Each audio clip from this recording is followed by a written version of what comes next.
Early church leaders possessed a divine holiness. This is also a mark of excellence in leadership.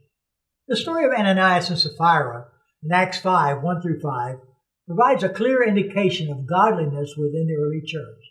One of the primary points of this event is that God does not condone sin in the camp.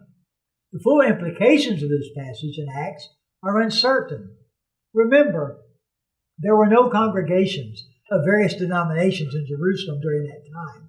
There was only one group of believers who made up the church. The church called attention to itself by the lifestyle of those who made up the congregation. Their lifestyle, especially the leaders, had long-range effects upon the growth and development of the early church. After a few years, Paul would indicate the same truth to the church in Corinth.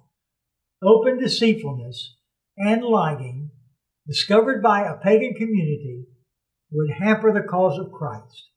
Ananias lied to God and to himself.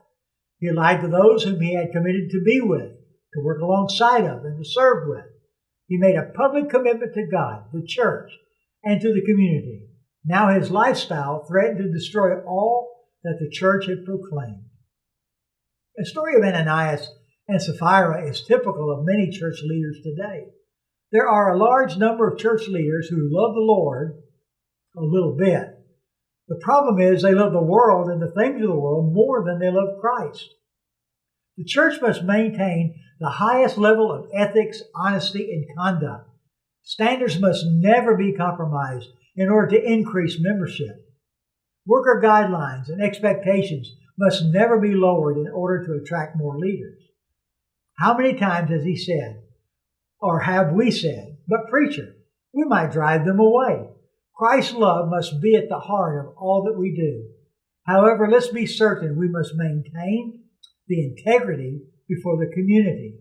The church is to carry out the mandate of the Lord, to magnify the marks of excellence. Those who make up the church must put on the likeness of Christ. Paul wrote in Philippians 2:5, "Have this attitude in yourselves, which was also in Christ Jesus." In other words, our lifestyle must reflect the image of the living Christ. This is especially true for those in places of leadership, pastors, staff, and board members. Next week, we'll look at the undeniable commitment of the early church.